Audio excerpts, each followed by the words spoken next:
Hello friends, स्वागत है आप सभी का हमारे अपने चैनल इंडोलॉगस में। तो आज मैं लेके आई हूँ नेशनल हाईवेज एंड वाटरवेज।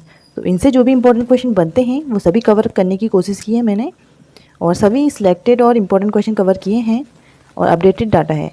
तो आई होप ये वीडियो आप सभी के लिए हेल्पफुल रहेगी। तो आइए फ्रेंड्स, बिना किसी देरी के स्टार्ट करते हैं हमारी वीडियो। तो सबसे पहले हम देख लेते हैं national highways authority of India. तो जो नेशनल हाईवेज हैं उनका जो संचालन करती है वो करती है national highways authority of India. इसको इस्टेब्लिश किया गया था 1995 में, और इसके लिए जो एक्ट आया था वो आया था 1988 का एक्ट। हेडक्वार्टर है इसका दिल्ली में, और प्रेजेंट में इसके चेयरपर्सन हैं अलका उपाध्याय, और ये नोडल एजेंसी है ministry of road transport and highways की। और इसके मिनिस्टर हैं अभी वर्तमान में नितिन गडकरी जी, जो मई 2014 से इसके मिनिस्टर हैं। तो कुछ इंपॉर्टेंट पॉइंट्स थे ये। इसके बाद क्वेश्चन स्टार्ट करते हैं हमारे। तो मेरा फर्स्ट क्वेश्चन है, भारत का सबसे लंबा राष्ट्रीय राजमार्ग कौन सा है? राइट आंसर इसका ऑप्शन ए NH44।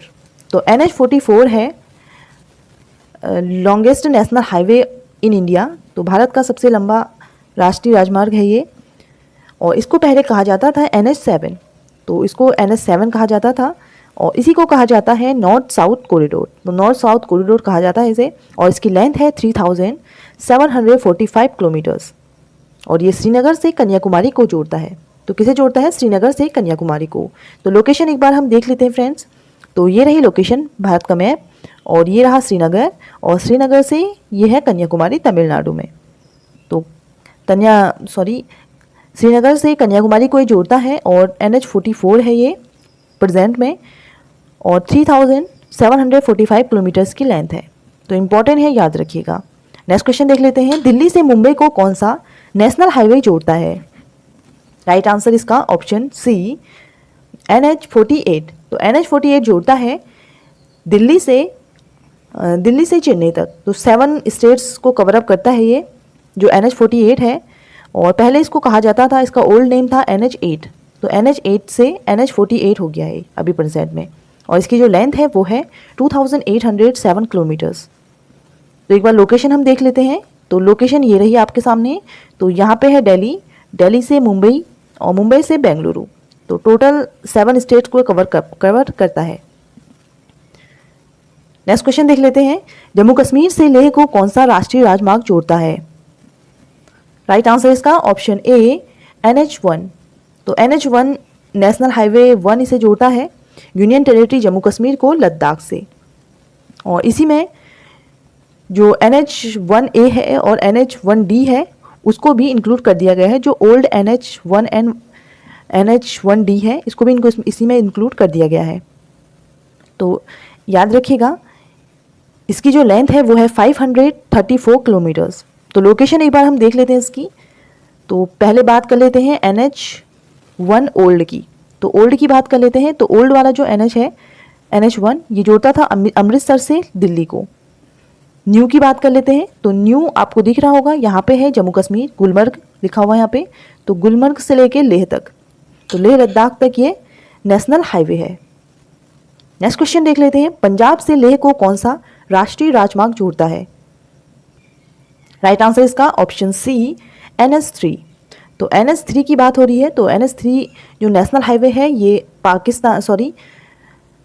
जो पंजाब का अटारी बॉर्डर है इंडो पाकिस्तान बॉर्डर पे, वहाँ से अमृतसर होते हुए लद्दाख तक ये जाता है बाय मनाली इन हिमाचल प्रदेश। तो हिमाचल प्रदेश से होते हुए ये जाता है लेह लद्दाख तक। तो इम्पॉर्टेंट है, याद रखिएगा।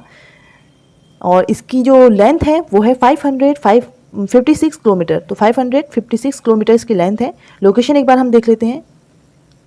तो ये रही लोकेशन। तो सबसे पहले हम बात करेंगे NH3 ओल्ड की। तो ओल्ड वाले की बात हो रही है। तो ओल्ड जो NH3 था वो जोड़ता था आगरा से मुंबई को। तो आगरा से मुंबई ओल्ड वाला है। और न्यू वाले की देख लेते हैं। तो न्यू वाला यहाँ पे आपको दिख रहा होगा पंजाब। तो पंजाब से लेह लद्दाख को ये जोड़ रहा है। नेक्स्ट क्वेश्चन देख लेते हैं, कौन सा राष्ट्रीय राजमार्ग अंडमान निकोबार में पोर्ट ब्लेयर को चिड़िया टापू से जोड़ता है? राइट आंसर इसका ऑप्शन ए। तो ऑप्शन ए NH4। तो NH4 जोड़ता है नेशनल हाईवे 4 जोड़ता है पोर्ट ब्लेयर को चिड़िया टापू से, जो अंडमान निकोबार में स्थित है। इसकी जो लेंथ है टोटल वो है 333 किलोमीटर्स। तो लोकेशन एक बार देख लेते हैं। तो सबसे पहले हम देख लेते हैं ओल्ड NH4 की। तो ओल्ड NH4 जो था वो जोड़ता था मुंबई से चेन्नई को। तो मुंबई से चेन्नई को जोड़ता था ओल्ड NH4, और न्यू NH4 जो है वो है अंडमान निकोबार के पोर्ट ब्लेयर को चिड़िया टापू से जोड़ता है। तो अंडमान निकोबार के पोर्ट ब्लेयर को चिड़िया टापू से जोड़ता है, और पोर्ट ब्लेयर अंडमान निकोबार की कैपिटल है। नेक्स्ट क्वेश्चन देख लेते हैं, पंजाब से उत्तराखंड को कौन सा नेशनल हाईवे जोड़ता है? तो राइट आंसर इसका ऑप्शन डी NH9। तो NH9 जोड़ता है पंजाब को उत्तराखंड से। तो पंजाब मलोट से स्टार्ट होता है और एंड होता है इसका पिथौरागढ़ डिस्ट्रिक्ट उत्तराखंड में। तो ये NH9 है, और ये स्टेट 5 स्टेट को कवर करता है ये। तो पंजाब है, इसमें हरियाणा है, दिल्ली है, उत्तर प्रदेश है एंड उत्तराखंड है। तो दिल्ली यूटी है एंड 4 स्टेट है इसमें। इसकी लेंथ जो है वो है 811 किलोमीटर, 811 किलोमीटर इसकी लेंथ है। तो लोकेशन एक बार देख लेते हैं। तो सबसे पहले हम देखेंगे जो पुराना NH9 है उसके बारे में। तो NH जो ओल्ड है, NH9 ओल्ड, ये पुणे को मछलीपट्टनम से जोड़ता है। तो मछलीपट्टनम को जोड़ता था आंध्र प्रदेश में। तो आंध्र प्रदेश में स्थान है मछलीपट्टनम, उसको जोड़ता था ये पुणे से। और न्यू वाले की बात कर लेते हैं। तो न्यू पंजाब आपको यहाँ पर दिख रहा है, पंजाब से उत्तराखंड को ये जोड़ रहा है। इसमें आते हैं हरियाणा, दिल्ली, उत्तर प्रदेश एंड उत्तराखंड। तो 4 स्टेट एंड 1 यूटी इसमें आते हैं। NH9 याद रखिएगा। नेक्स्ट क्वेश्चन देख लेते हैं, कौन सा राष्ट्रीय राजमार्ग पश्चिम बंगाल के सिलीगुड़ी को सिक्किम से जोड़ता है? राइट आंसर इसका ऑप्शन डी NH10। तो NH10 की बात कर रहे हैं। तो NH10 जो है, इसको ओल्ड नाम था इसका NH31A। ये नेशनल हाईवे है जो सिलीगुड़ी को गंगटोक से जोड़ता है। तो सिलीगुड़ी वेस्ट बंगाल में पड़ता है और सिक्किम में पड़ता है गैंगटोक। तो गैंगटोक इसकी कैपिटल है सिक्किम की। तो इसकी जो टोटल लेंथ है वो है 174 किलोमीटर्स। माइल्स में देख लेते हैं तो 108 माइल्स। तो लोकेशन एक बार देख लेते हैं। तो ये रही लोकेशन, यहाँ पे आपको दिख रहा होगा NH10। तो यहाँ पे है पंजाब, यहाँ पे है दिल्ली, यहाँ पे दिल्ली दिख रहा होगा आपको, और यहाँ पे है फजिल्का। तो फजिल्का को दिल्ली से जोड़ता था NH ओल्ड। तो NH10 ओल्ड ये जोड़ता था दिल्ली को फजिल्का से। तो फजिल्का पंजाब में पड़ता है, PN से आप इसको याद रखिएगा। तो पंजाब में पड़ता है फजिल्का, और न्यू NH जो 10 है ये जोड़ता है सिलीगुड़ी, यहाँ पे आपको दिख रहा है वेस्ट बंगाल में, और यहाँ पे है गैंगटोक जो है सिक्किम में। तो सिलीगुड़ी को गैंगटोक से ये जोड़ता है। नेक्स्ट क्वेश्चन है, पूरब पश्चिम गलियारा कौन से नेशनल हाईवे को जोड़ता है? तो ईस्ट वेस्ट कॉरिडोर किसको जोड़ता है? तो राइट आंसर इसका ऑप्शन ए NH27। तो कौन से नेशनल हाईवे में है ये? NH27 में। तो नेशनल हाईवे 27 में ईस्ट वेस्ट कॉरिडोर है, और जो पोरबंदर को सिलचर से जोड़ता है। तो स्टार्ट होता है ये पोरबंदर से और एंड होता है इसका सिलचर में। तो सिलचर स्थान है असम में। तो असम में पड़ता है सिलचर, और पोरबंदर गुजरात में पड़ता है। तो गुजरात, राजस्थान, मध्य प्रदेश, उत्तर प्रदेश, बिहार, वेस्ट बंगाल और असम, तो इन राज्यों से होकर गुजरता है ये नेशनल हाईवे 27।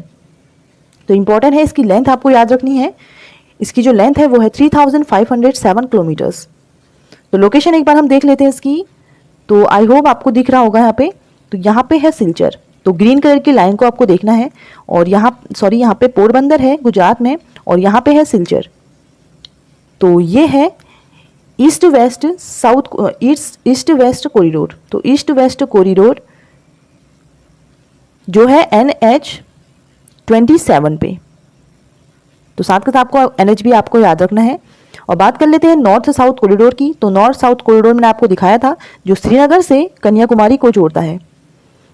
तो पूछा जा सकता है कि नॉर्थ साउथ कॉरिडोर और ईस्ट वेस्ट कॉरिडोर आपस में कहाँ मिलते हैं? तो ये मिलते हैं उत्तर प्रदेश के झांसी में। तो ये भी इंपॉर्टेंट पॉइंट है, पूछा जा सकता है, तो आपको ये भी याद रखना है। नेक्स्ट क्वेश्चन देख लेते हैं, भारत का सबसे छोटा राष्ट्रीय राजमार्ग कौन सा है? राइट आंसर इसका ऑप्शन डी NH966B। तो the shortest highway is NH966B ये है, और ये वेलिंगटन से कोची को जोड़ता है। तो केरल में स्थित है ये, वेलिंगटन से कोची को जोड़ता है। और इसको पहले कहा जाता था NH47A। तो NH47 से इसे चेंज करके 966B कर दिया गया है। तो इम्पॉर्टेंट है, याद रखिएगा। लोकेशन आई थिंक इसकी दिख पाएगी आपको, तो यहाँ पे है इसकी लोकेशन, यहाँ पे इसकी लोकेशन है केरल में। तो इम्पॉर्टेंट है, याद रखिएगा। नेक्स्ट क्वेश्चन देख लेते हैं। स्वर्णिम चतुर्भुज योजना का निर्माण किस वर्ष पूर्ण हुआ? तो स्वर्णिम चतुर्भुज गोल्डन क्वाड्रिलेटर स्कीम, तो गोल्डन क्वाड्रिलेटर स्कीम जो है स्टार्ट हुई थी 2001 में, और इसका जो निर्माण कंप्लीट होता है वो होता है 2012 में। तो 2012 में कंप्लीट होता है। तो बात कर लेते हैं गोल्डन क्वाड्रिलेटर स्कीम की। तो गोल्डन क्वाड्रिलेटर स्कीम स्वर्णिम चतुर्भुज योजना, ये प्राइम मिनिस्टर अटल बिहारी वाजपेयी जी द्वारा इसको बनाया गया था, ये योजना 1995 में। तो उस टाइम जो प्रधानमंत्री थे वो थे अटल बिहारी वाजपेयी जी, उनका ही प्लान था ये।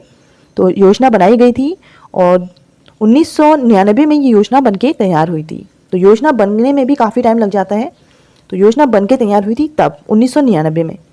और इसका जो मेजर प्लान था वो इसलिए था, तो जो मेट्रोपॉलिटन सिटीज़ हैं जैसे दिल्ली है, मुंबई है, कोलकाता है और चेन्नई है, ये चार जो बड़ी कंट्री है, बड़ी सिटीज़ हैं, तो इनको 4 लेन से 6 लेन में कन्वर्ट करना। तो 4 लेन जो हाईवे हैं उससे 6 लेन हाईवे में इनको कन्वर्ट करने का प्लान था इस योजना का। और ये स्टार्ट हुई थी 2001 में और 2012 में ये कंप्लीट हो जाती है। तो ऑफिशियली जो इसका वर्क स्टार्ट होता है वो होता है 2001 में और इसको कंप्लीट किया जाता है 2012 में।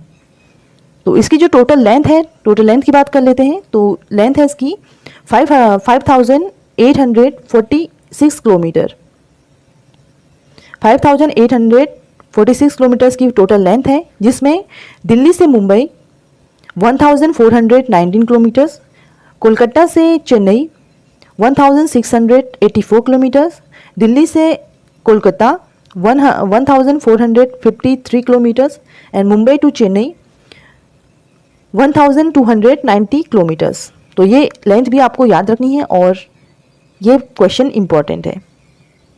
तो लोकेशन एक बार देख लेते हैं। तो स्वर्णिम चतुर्भुज योजना इसलिए कहा जाता है इसे, तो आपको ये चतुर्भुज के आकार का दिख रहा होगा। तो ये देखिए, यहाँ से दिल्ली से हम मुंबई पहुँचेंगे, देन यहाँ से हम जाएंगे चेन्नई, तो चेन्नई से कोलकाता एंड कोलकाता से जाएंगे दिल्ली। तो स्वर्णिम चतुर्भुज योजना इसी का नाम है। नेक्स्ट क्वेश्चन देख लेते हैं। असम से मिजोरम को कौन सा राष्ट्रीय राजमार्ग जोड़ता है? राइट आंसर इसका ऑप्शन ए, नेशनल हाईवे 2। तो नेशनल हाईवे 2 इसको जोड़ता है, जो डिब्रूगढ़ से स्टार्ट होकर जो असम के डिब्रूगढ़ से स्टार्ट होकर मिजोरम तक जाता है। तो डिब्रूगढ़ असम से ये जाता है नागालैंड, मणिपुर एंड मिजोरम, और इसकी जो लेंथ है वो है 1325 किलोमीटर्स। तो एक बार लोकेशन हम देख लेते हैं। तो सबसे पहले हम देखेंगे जो NH ओल्ड है, NH ओल्ड, तो ओल्ड NH2 की बात कर लेते हैं। ये दिल्ली से जोड़ता था कलकत्ता को, बट इसको अभी चेंज करके क्या कर दिया गया है, दो NH2 है ये जोड़ता है असम। तो असम का डिब्रूगढ़ है यहाँ पे, और यहाँ पे है नागालैंड, यहाँ पे है मणिपुर, ये है मिजोरम। तो आपको याद रखना है, ये है नागालैंड, ये मणिपुर है, ये मिजोरम है। तो ये 4 स्टेट्स को कवर करता है। तो असम, नागालैंड, मणिपुर, मिजोरम, ये तीनों में विस्तृत है। तो याद रखिएगा, इंपॉर्टेंट है क्वेश्चन। तो बात कर लेते हैं डिफेंस कॉरिडोर की, डिफेंस इंडस्ट्रियल कॉरिडोर। तो डिफेंस इंडस्ट्रियल कॉरिडोर भी बनाए गए हैं, प्राइम मिनिस्टर नरेंद्र मोदी जी ने इनको अनाउंस किया था। ये 2 स्टेट्स में है, तमिलनाडु एंड उत्तर प्रदेश। तो तमिलनाडु एंड उत्तर प्रदेश में बनाए गए हैं डिफेंस इंडस्ट्रियल कॉरिडोर। इनका जो मेन पर्पस है वो है ये कॉरिडोर इसलिए बनाए गए हैं ताकि इनका उपयोग सार्वजनिक क्षेत्र और निजी क्षेत्र में रक्षा उपकरणों के घरेलू उत्पाद के लिए किया जा सके, और साथ ही रक्षा बलों के लिए उपकरण और संचालन क्षमता को बढ़ाया जा सके। तो इसके लिए डिफेंस कॉरिडोर बनाए गए हैं तमिलनाडु एंड उत्तर प्रदेश में। तो एक बार लोकेशन हम देख लेते हैं तमिलनाडु उसकी। तो ये रहा तमिलनाडु डिफेंस कॉरिडोर। तो ये कहाँ पे, किन जिलों में है? तो होसूर में है, फिर करता है चेन्नई, चेन्नई से तिरुचिरापल्ली, कोयम्बटूर एंड सलेम। तो ये कनेक्ट कर रहा है 5 डिस्ट्रिक्ट्स को, तो 5 डिस्ट्रिक्ट को कनेक्ट कर रहा है। इसके बाद देख लेते हैं अलीगढ़, उत्तर प्रदेश में अलीगढ़, आगरा, लखनऊ, कानपुर, यहाँ पर है चित्रकूट एंड झांसी। तो यहाँ पे बन रहा है defence corridor Uttar Pradesh and Tamil Nadu में, तो इम्पॉर्टेंट है, याद रखिएगा। नेक्स्ट देख लेते हैं। नेक्स्ट एक इम्पॉर्टेंट पॉइंट्स था, तो ये भी मैंने कवर अप कर लिया है। द बॉर्डर रोड ऑर्गेनाइजेशन, तो बॉर्डर रोड जो BRO है, बॉर्डर रोड ऑर्गेनाइजेशन, इसने जो सबसे ऊंची सड़क है वो बनाई है, अभी हाल ही में ये चर्चा में था, तो इसलिए मैंने यहाँ पर कवर अप कर लिया है। तो वर्ल्ड हाईएस्ट रोड इसने बनाई है लद्दाख में। तो लद्दाख में उमलिंगा जो पास है वहाँ पे, उसी पास के में ये रोड बनाई गई है BRO द्वारा, और जिसकी हाइट है 19,300 फीट। तो इसकी हाइट आपको याद रखनी है, और इसका जो नेम है वो रिकॉर्ड किया गया है the Guinness book of the world record. तो वर्ल्ड रिकॉर्ड में ये शामिल है, और वर्ल्ड की हाईएस्ट रोड है ये, आपको याद रखना है। और इसकी जो लेंथ है वो है 52 किलोमीटर्स। बात कर लेते हैं BRO की। तो BRO को इस्टेब्लिश किया गया था 7 मई 1960 में, और इसके अभी प्रेजेंटली जो डायरेक्टर जनरल हैं वो हैं राजीव चौधरी जी। तो इम्पॉर्टेंट था ये पॉइंट्स, इसलिए मैंने यहाँ पर कवर अप कर दिया। नेक्स्ट क्वेश्चन देख लेते हैं। Next national water way authority of India की बात कर लेते हैं। तो वाटरवेज के कुछ क्वेश्चंस हैं, उनको हम कवर अप करेंगे यहाँ पे। National waterways authority of India, तो इसके द्वारा संचालन किया जाता है वाटरवेज का, और इसको फाउंड किया गया था 27 अक्टूबर 1986 में, और इसका हेडक्वार्टर है दिल्ली में। और प्रेजेंटली जो एजेंसी है, इसकी पेरेंट एजेंसी है, वो है ministry of port, shipping and waterways. तो पेरेंट एजेंसी है ये national waterway authority of India. तो इसके जो हेड हैं वो है अध्यक्ष हैं, मिनिस्टर हैं इसके, ministry of port, shipping and waterways के मिनिस्टर हैं श्री सर्बानंद सोनोवाल। तो ये भी आपको याद रखना है। बात कर लेते हैं नेशनल वाटरवेज की। तो फर्स्ट क्वेश्चन है मेरा, प्रयागराज से हल्दिया कौन सा राष्ट्रीय राजमार्ग जोड़ता है, कौन सा राष्ट्रीय जलमार्ग जोड़ता है? राइट आंसर इसका ऑप्शन ए, नेशनल वाटरवे 1। तो नेशनल वाटरवे 1 कनेक्ट करता है प्रयागराज से हल्दिया को। तो प्रयागराज इलाहाबाद ये उत्तर प्रदेश में है, एंड हल्दिया ये है वेस्ट बंगाल में। तो कनेक्ट करता है ये, और ये गंगेज रिवर पे है, सिचुएटेड है ये गंगेज रिवर पे। और ये फर्स्ट वाटरवे है जो बिल्ड किया गया था 1986 में, और इसकी लेंथ है 1620 किलोमीटर्स। नेक्स्ट क्वेश्चन है, डुबरी से सादिया को कौन सा राष्ट्रीय जल मार्ग जोड़ता है? राइट आंसर इसका ऑप्शन बी, नेशनल वाटरवे 2। तो नेशनल वाटरवे 2 जोड़ता है, ब्रह्मपुत्र रिवर पे सिचुएटेड है ये, और इसकी जो लेंथ है वो है 891 किलोमीटर्स, और ये धुबरी से सादिया को जोड़ता है असम में। तो इम्पॉर्टेंट है, ये भी याद रखिएगा। कुछ इंपॉर्टेंट वाटरवेज की बात कर लेते हैं, जैसे नेशनल वाटरवे 3 की बात कर लेते हैं। तो ये है वेस्ट कोस्ट कैनाल पे जो केरल में है, और ये जो इसकी जो लेंथ है वो है 205 किलोमीटर्स। तो 205 किलोमीटर्स है इसकी लेंथ है, और ये केरला के कोलम से कोट्टापुरम तक को जोड़ता है। तो कोलम से कोट्टापुरम आपको याद रखना है, और इसको बिल्ड किया गया था 1993 में। नेशनल हाईवे 4 की बात कर लेते हैं। तो नेशनल हाईवे 4 की इसकी जो लेंथ है वो है 1095 किलोमीटर्स, और ये कनेक्ट करता है 4 स्टेट्स को। तो 4 स्टेट्स में कनेक्ट करता है ये, जैसे कि तेलंगाना है, आंध्र प्रदेश है, तमिलनाडु। तो 3 स्टेट आ गए इसमें, और एक यूनियन टेरिटरी इसमें शामिल है जो है पुदुचेरी। तो उसमें ये कनेक्ट करता है। नेक्स्ट देख लेते हैं कुछ इंपॉर्टेंस। तो नेक्स्ट है नेशनल वाटरवे 5। तो नेशनल वाटरवे 5 ये कनेक्ट करता है उड़ीसा और वेस्ट बंगाल को। तो आपको याद रखना है, इसकी जो लेंथ है वो है 623 किलोमीटर, जिसमें से 91 किलोमीटर वेस्ट बंगाल में है, और रिमेनिंग 532 किलोमीटर्स उड़ीसा में है। तो इसको बिल्ड किया गया था नवंबर 2008 में। तो इम्पॉर्टेंट है ये वाटरवेज भी, तो आपको याद रखने हैं। देन उसके बाद हमारा क्वेश्चन है, क्वेश्चन फॉर यू, भारत का सबसे लंबा राष्ट्रीय राजमार्ग कौन सा है? इसका राइट आंसर आपको कमेंट बॉक्स में कमेंट करके बताना है फ्रेंड्स। और वीडियो अगर अच्छी लगी है तो अपने फ्रेंड के संग जरूर शेयर करें एंड चैनल को सब्सक्राइब करना ना भूलें। और इसकी PDF के लिए आप ज्वाइन कर सकते हैं हमारा टेलीग्राम चैनल, ज़रूर ज्वाइन कीजिएगा इसके लिए। और वीडियो अगर अच्छी लगी है तो कमेंट बॉक्स में कमेंट करके ज़रूर बताएं एंड नेक्स्ट वीडियो आपको किस टॉपिक में चाहिए तो उसके लिए भी आप कमेंट बॉक्स में कमेंट करके ज़रूर बताएं। Thank you so much for watching friends, मिलते हैं हमारी नेक्स्ट वीडियो में।